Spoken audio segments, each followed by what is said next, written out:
जय गुरुदेव। ध्यान दो,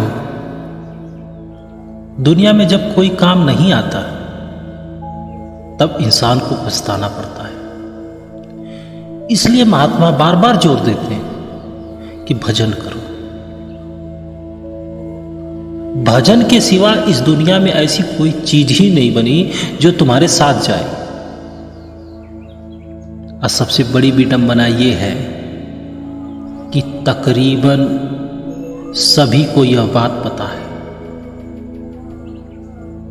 कि भजन में जो सुख है वो सुख और कहीं नहीं।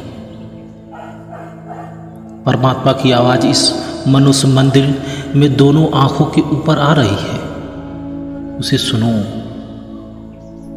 उसी आवाज को आकाशवाणी या नाम कलमा संत महात्माओं ने कहा। खुदा की आयतें वही उतर रही हैं। मौत के समय पर नाम की कमाई जो जीवात्मा करती है वो साथ जाता है। जब ये चीजें स्पष्ट हैं फिर किस गफलत में पड़े हो। आगे वक्त अच्छा नहीं है। ऐसी परेशानी आ रही है कि लोग तौबा तौबा करेंगे। कुदरत के नियम के अनुसार बुरे कर्मों की सजा अवश्य भोगनी पड़ेगी। केवल महापुरुष जो ऊपर से आते हैं यानी सत्य देश से आते हैं वे ही जीवात्मा की रक्षा कर सकेंगे।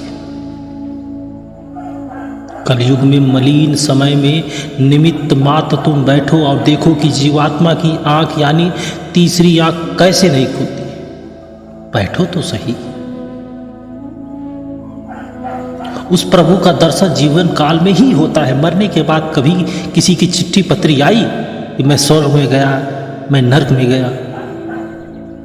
नारद मुनि जीवन काल में ही रहकर अलग अलग मंडलों पर गए, स्वर्ग बैकुंठ लोकों में जाते रहे, ब्रह्मा विष्णु आदि देवताओं से मिलते रहे और फिर वापस